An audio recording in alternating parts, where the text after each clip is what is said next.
Hey, welcome to this week's Facebook Live with me. I am Shalini Joshi Amdagni, and if you are seeing this for the first time, I am an international physical and emotional pain relief expert, helping people move from pain to feeling more peace, whether physical pain or emotional pain.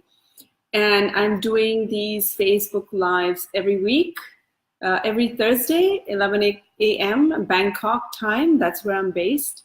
And today's topic is a very interesting one. It is the relationship mirrors, healing relationships by healing yourself. So that's the topic. It's a very interesting topic. It's a very uncomfortable topic, but it's a very important topic, right? Because we wouldn't exist without our relationships. So if you are here, come joining me live. Come say hello. Hi, Mike. So nice to see you here, have you here. And if you're watching this on replay, do come in and say hello so I know you were here and you were watching, and you know, it's nice to know you're getting something out of this. So do come in and say hello. And yeah, so what we're going to do is, let me run through what's coming up. So the topic is, once again, the relationship mirrors, healing relationships by healing yourself. When I think of this topic, I'm thinking of Michael Jackson. I'm looking at the man in the mirror, right?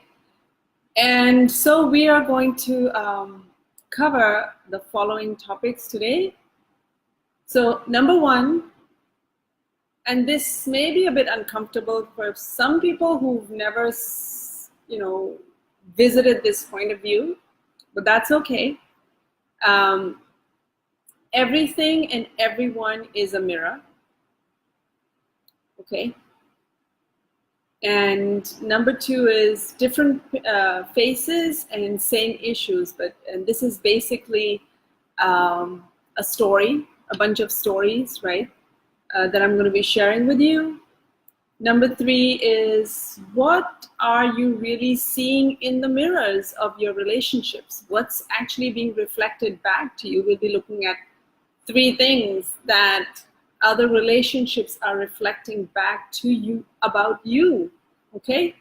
And of course, we're going to look at the key factor in healing all relationships that you have, whether it's relationship with your spouse, with your daughter, with your colleagues, with your,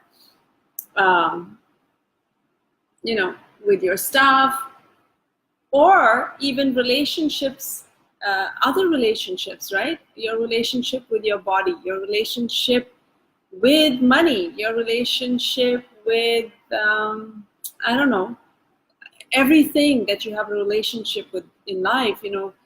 There's a guy who's done this, how am I forgetting his name? It's called the 9 environments of you. And you live in an environment, and he's got all these 9 environments with its health, it's physical, emotional, work, right? We have a relationship with everything. And whenever there is a problem in these relationships, it's reflecting to you something about you, okay? So that's what we're going to cover today. And the thing is, it's really hard. It's very easy when you're in a relationship to see it from just one point of view, right? That, okay, maybe I'm in a relationship with my spouse, and some things are not working very well, and it's easy to see the problem in them, or the problem in the staff, or the problem in your children, or the problem with your parents, or I don't know, all the core relationships that you have. And even just, people you meet outside, right? Maybe at the grocery store, and they're being really annoying, and you just want to criticize them. But somebody said something interesting, that you've got 2 eyes. And if you are only looking with both your eyes at them, then you're not seeing clearly. When you look at them, you should have one eye at them, but one eye should be looking at yourself too. And that's what this Facebook Live is all about. So everything and everyone is a mirror. And what do I mean by that? Just what I've been saying is that everybody that you meet, especially the core people in your life, the deepest relationships that you have with your family, with your spouse, with your children, with your parents, and even the core, people that you meet every single day at work. You spend a lot of time with them. And they are also mirrors of what's going on with you. And everything is a mirror as well. So your space, right? Where you work, where you live, what's in your house, right? Everything is kind of a feedback about you. Okay, is your house cluttered? Is your house, clean and neat? It's, what have you got in your house? How do you dress? Everything is, you have a relationship with everything, and it's telling you about you.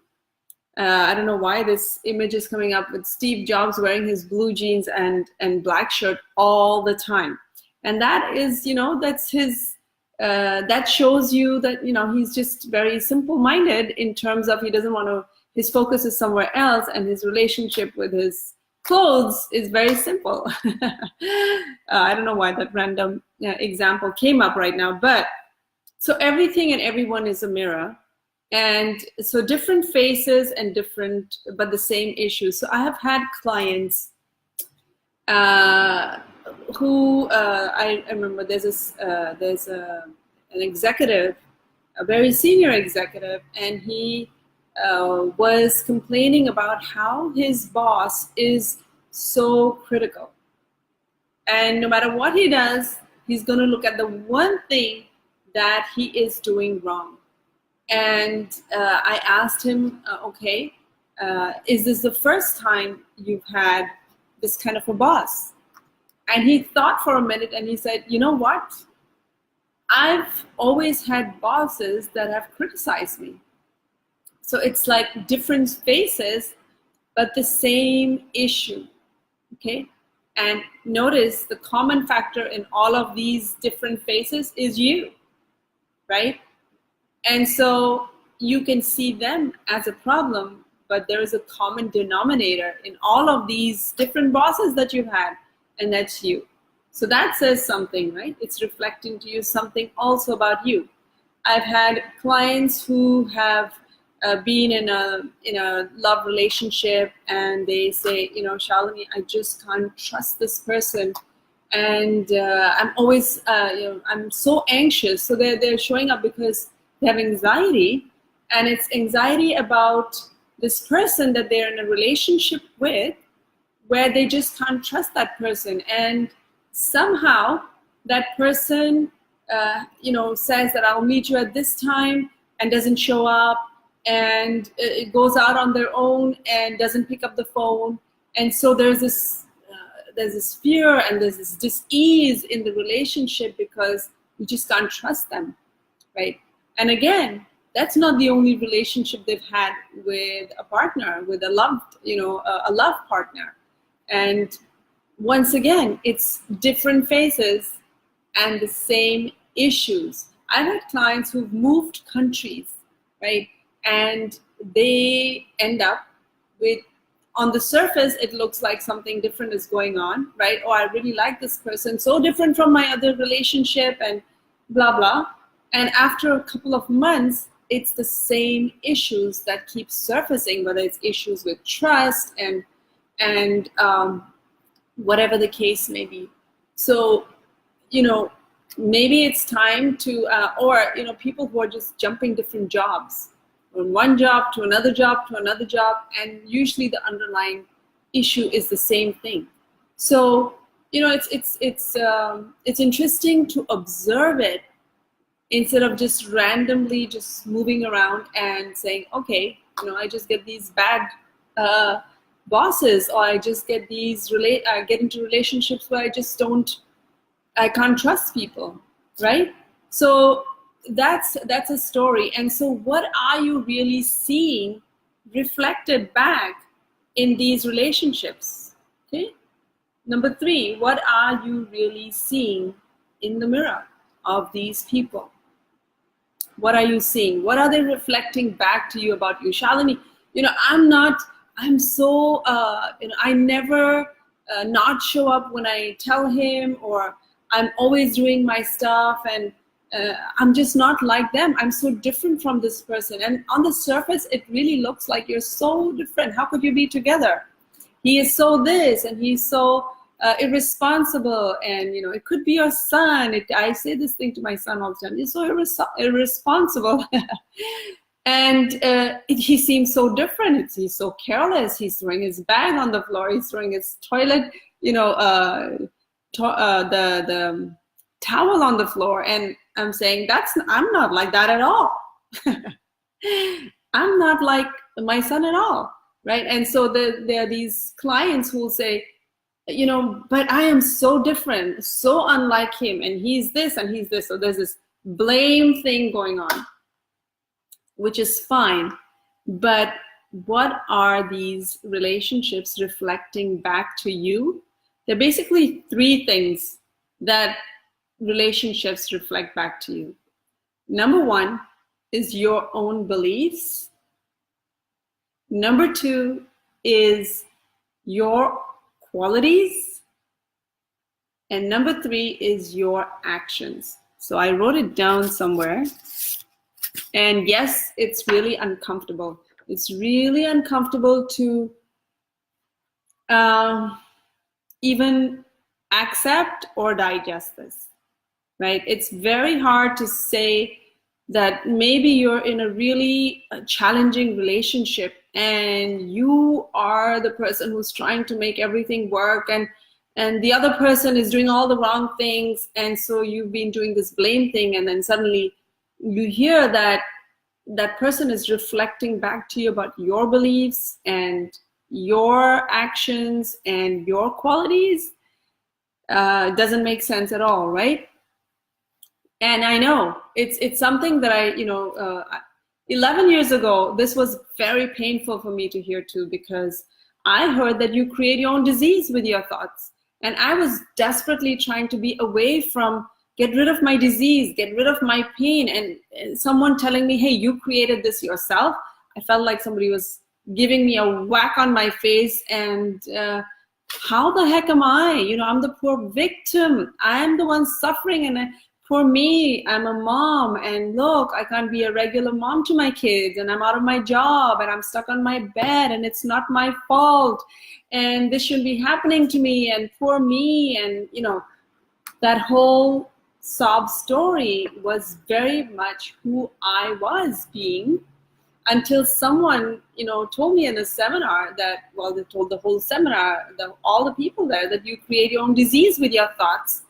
And that was something like this. It's like, me saying right now that your relationships also reflect back to you about you.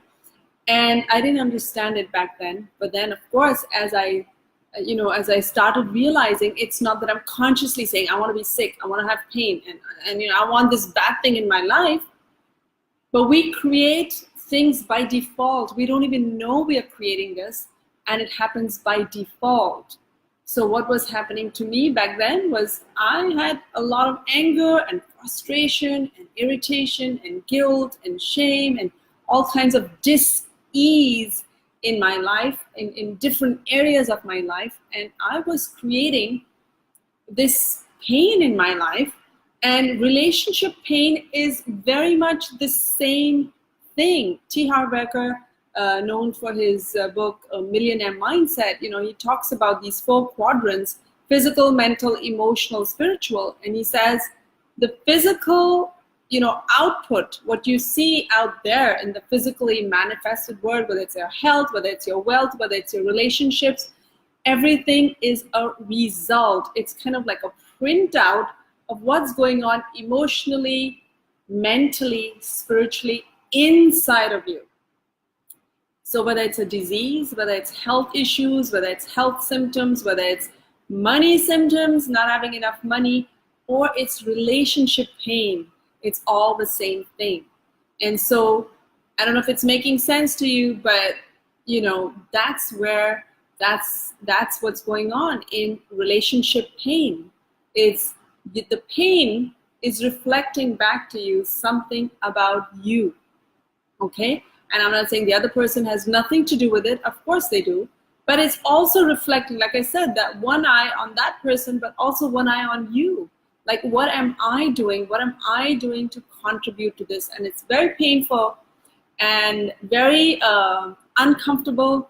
But if you're really wanting to improve your relationships with anything, with your body, with the actual person, or in your health, then you want to take an honest look at yourself too. Because it's not like life is just randomly happening, and people are just randomly being mean to us, and there's no randomness in the universe. And so going back to what you really see in the mirror are your beliefs, okay, your qualities and your actions. So I wrote a bunch of things so that I could explain this better. Okay, so for example, I was just talking about this person who has this thing that I can't trust my boyfriend, I can't trust my partner, I can't trust them. They don't show up on time, they're very mysterious, they don't pick up the phone, and men and women just generally, maybe you're a man and you're saying women can't be trusted because the woman is behaving that way, or you're the woman and saying I can't trust men, they always behave this way. And the thing is, the more you hold on to that, then the law of attraction brings into your experience more of the same. So your beliefs keep creating that reality over and over. So if you find that I can't trust him,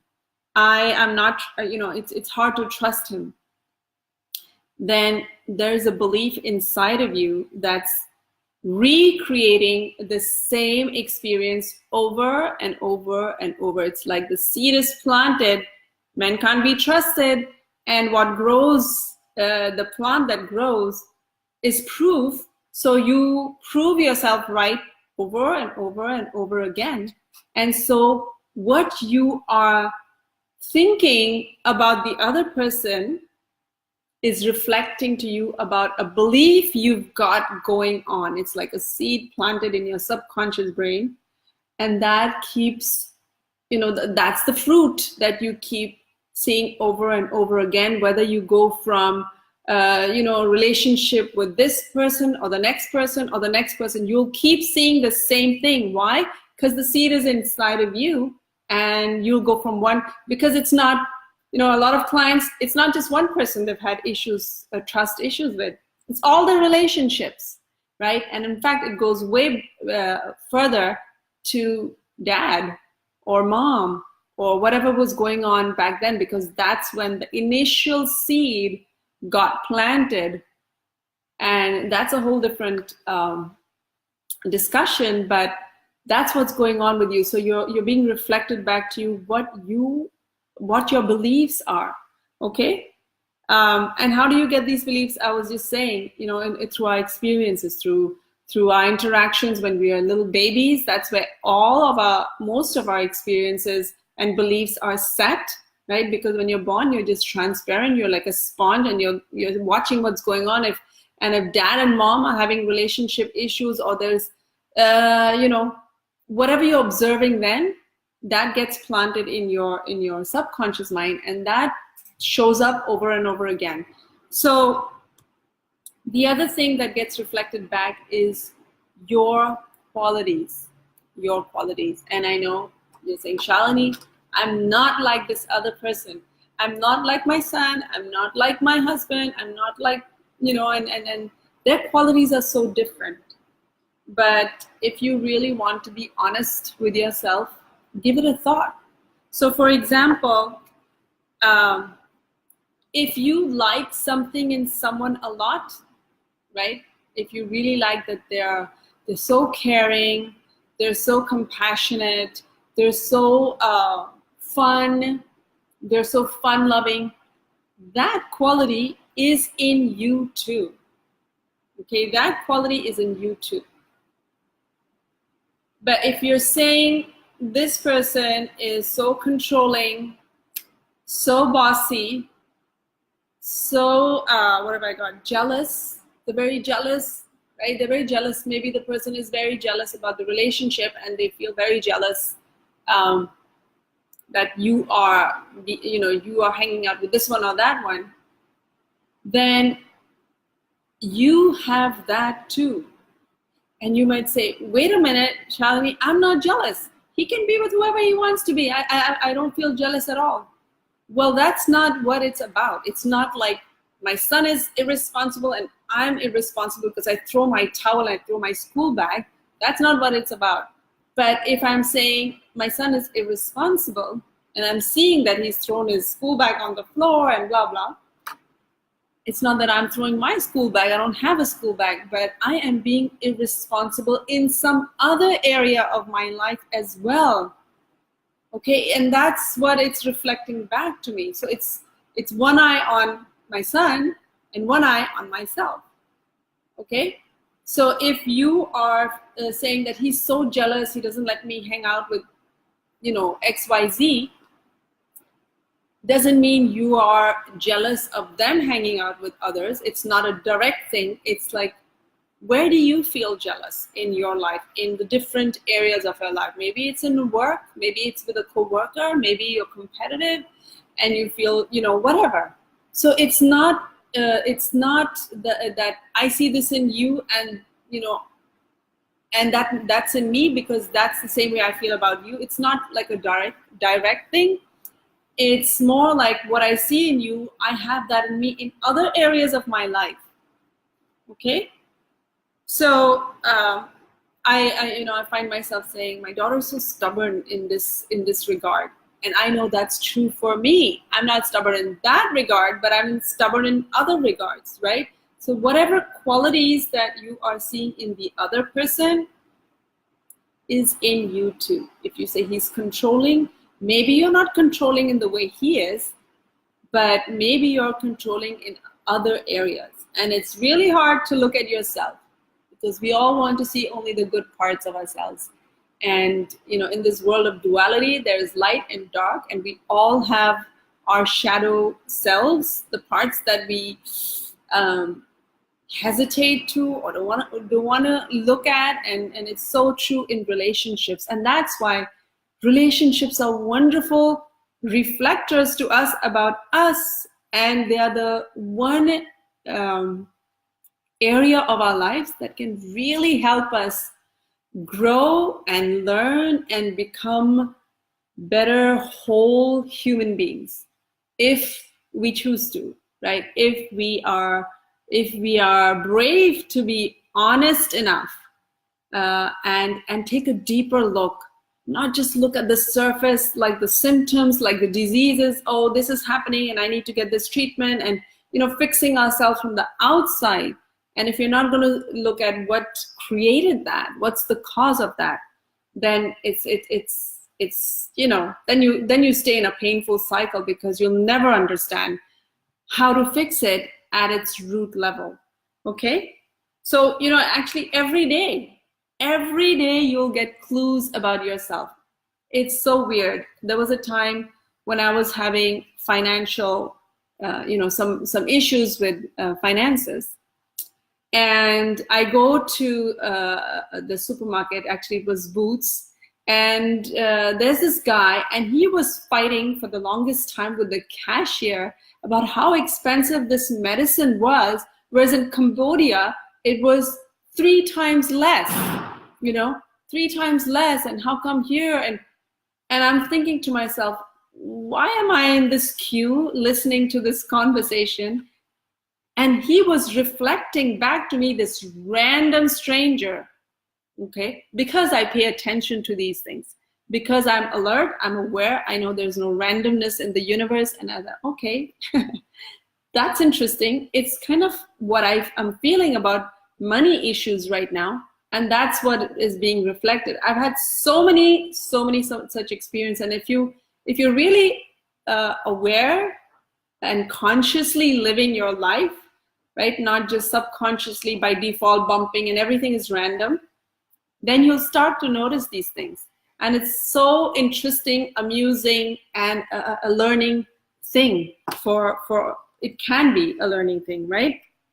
So the other thing that I was saying was actions. Okay, so your actions also reflect. The other person is also reflecting back to you about your actions.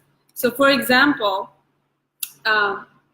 how does he treat you? How do they treat you? Do they treat you with respect? Do they treat you with love? Do they value you? And if you say, he doesn't treat me with respect, then the question to ask yourself is, in my actions towards myself, do I respect myself? Am I respecting me? Am I valuing me? Am I, seeing my own value? Am I taking care of me? Right? And, or, are you just tolerating stuff? Are you tolerating stuff and allowing yourself to be treated that way? Nobody can treat you with disrespect unless you are allowing it and not treating yourself with respect too. So the actions, what they're doing is reflecting to you about how you treat yourself as well. Do you put yourself last on the ladder? I know so many moms, so many women have this thing, right? And we don't realize that it's us. Sometimes we're not respecting, and it could be a human, a man too. You're not loving yourself. You're not respecting yourself, and you see that the other is not doing it. So their actions of not respecting you is telling you about you not respecting you as well. Okay. Somebody was, I'm just writing down some conversation that I had. They never have time for me. He doesn't have time for me. They don't have time for me. And where is that true in your life for you too? Like, where do you not have time for something? So everything is, it may not be relevant in that particular situation, but it's relevant in other situations. My husband is an escapist. He's always traveling. He's immersed in work and, blah, blah, blah. Where are you being an escapist? Which area do you run away from? Maybe it's not the same thing that your husband's doing, but maybe in another area, right? So basically, these are things that you want to think about if you honestly want to, understand your relationships, because these are key things. I've been on this journey for 11 years now, and whether it's my relationship with my health, whether it's my relationship with money, whether it's my relationship with my children, my spouse, my friends, my colleagues, and even random people that I happen to be around, I'm always paying attention to, okay, what does this say about me, right? And I can go into a very long conversation about this, but we don't have that kind of time here. So what is the key factor? Okay, so we discussed everything and everyone is a mirror. Look at your space is also a reflection of you. Okay, if your space is cluttered, is your office desk cluttered, it's telling you about you, that maybe your mind is cluttered. Maybe you're holding on to things that you need to let go of or tidy up.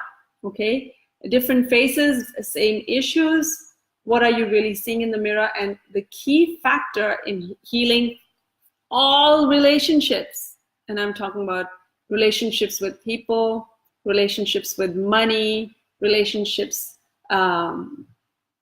with yourself, right? Relationship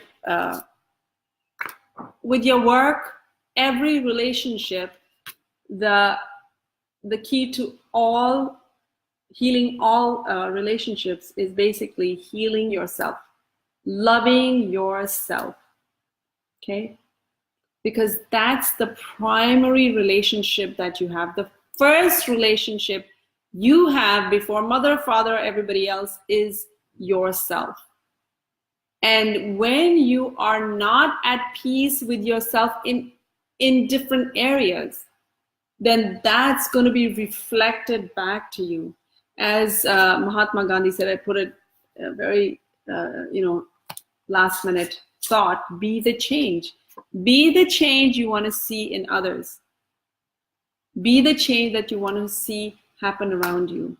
So it's when you are at peace. And it's interesting how, relationships with others, whether it's the money, whether it's the health, whether it's relationships, whether it's work, whether it's your body, everything affects, everything is interrelated. So if you're not having peace in your relationship with your spouse or with your, boss or whatever, it creates dis-ease, right? And that dis-ease over time becomes disease. So how to heal the disease is healing the dis-ease in the relationships, and how to heal the dis-ease in the relationships, come back to yourself. Because when you are at peace with you, then your relationships will work, your health will work, your money will work, your life will work, okay? Everything works when you are at peace. So I came across a really interesting, I don't know where I put that, but hang on. Where's this? Okay, this is not done very well, but I'm going to show it to you anyway, because I had it somewhere. But I came across this triangle. It's called the drama triangle, and it's by a guy called Stephen Karpman. You can Google it, and he talks about the drama triangle in relationships. And you can Google and study it in detail, but he talks about 3 types of personas. One is the victim, one is the rescuer, and one is the persecutor. And he talks about the start gate, something called the start gate. There's a starting gate. Maybe you start the start gate for you in a relationship is victim, because you're the one that's being pushed and whatever, harmed or done something bad against, and so you can be the victim. Okay, and then there's the persecutor, that is the bully, that is bullying you and you feeling like the victim, right? Or you can be the super person, the superman, the superwoman, who feels like the rescuer and wants to rescue the victim, or wants to rescue the persecutor. And over the course of so many years, it's so interesting. Okay, one other thing that he says is, the starting gate may be different for different people, but it's all interchangeable. So the victim can sometimes become the bully, and the bully can become the rescuer, and so on. So these are interchangeable roles, but we start, maybe we start as a victim, maybe we start as a bully, and then the bully can become the victim, and so on. And it's this role is so interesting, the rescuer. I've had so many people in the past 11 years say, Shalini, I have this friend and she really needs this help, and could you help her, because and they'll introduce this person. What they don't realize is that they have some of that too, that they're seeing in this other person. So you might be seeing yourself as a rescuer. I'm this good person, I'm this helpful person who's helping this poor victim, and I'm trying to rescue this relationship, and I'm trying to do this. And that's the rescuer, but the rescuer forgets to see they've got something going on in this drama too. Otherwise, they wouldn't be in this drama. They wouldn't be part of this triangle. And the prosecutor, feels like I'm right. They don't understand. This is how it's supposed to be. And the victim is obviously someone who feels like helpless and hopeless. And so all of these people, stay stuck in the drama triangle. And so my point about bringing this up at the end is that you can choose to stay stuck in this relationship drama triangle. Blame, feel like a victim, feel like the bully, then feel like a victim. I've been there. I felt like a bully when I was, being mean to my kids and just being really rude and not nice mom. I call myself a monster mom. So I had the role of a persecutor, right? And then I was feeling like a poor victim because I was sick and I was on the bed and poor me, poor me, poor me, right? So we can go through different roles and we can keep circling. So one way is stay stuck in the relationship drama triangle. And the other way is, what if we could be honest with ourselves and go under the surface of this whole drama and see have a more empowering stance and say, okay, so it is what it is, and where am I contributing to this problem? Because they say you can't clap with just one hand, right? It has to take two. So where am I contributing to this? What beliefs have I got going on? And so one of the exercises that you can do is, number one, if someone's triggering you in your life, if there's a relationship at work, in your house, in your relationships that's triggering you, identify 5 qualities that you really like about this person. Then write down maybe 5 things that you just get so annoyed with this person about. You hate this about them, you get very frustrated about this. And then, see that these qualities that you've got, the good and the bad, some of them are also in you. And where in your life are you being this way? And so once we can own up to this awareness, right, and take responsibility and be honest with ourselves, or stay stuck, right? Or we can be honest with ourselves and we can genuinely begin to approach this whole relationship drama in a whole different way, because then we'll be more compassionate, we'll be less judgmental, we'll be less blaming, because we can see that there's parts of them that your relationship is just a mirror reflecting back to you what needs to be healed inside of you. Your relationship is the biggest, the relationships you are in are the biggest spiritual journey that you are taking, because they are helping you see what the wounds are, see what needs to be healed, see what needs to be corrected, so that you can become whole and you can feel peace. And once you're at peace inside of you, if you honestly work on them, then everything becomes more harmonious, more peaceful, more loving, and that's why the key to healing everything outside of you, whether it's relationships, whether it's your health, is you, right? You are the common denominator in all that's going on. So that's the whole topic today, about relationship being mirrors and healing your relationships with your body, with your health, with the people in your life, by healing you, by loving you, by accepting you, by treating you well, by releasing all these limiting beliefs that you've got within you, by releasing, by shifting your behaviors so that you you are more at peace within, and when you're at peace within, everything out there works better, your life works better, your relationships work better, your health works better, and everything works way better. So Jayendra Lakhani is saying, indeed, love yourself, give yourself a big hug and say, I love you. That's so true. And it's so hard, but it's so true. Hi, everyone. Meeta, Shalini Sehgal. Jayendra was saying, he's sleepless in UK. Maybe the universe woke me up so that I could listen to you. Well, who knows? I hope you got something out of this.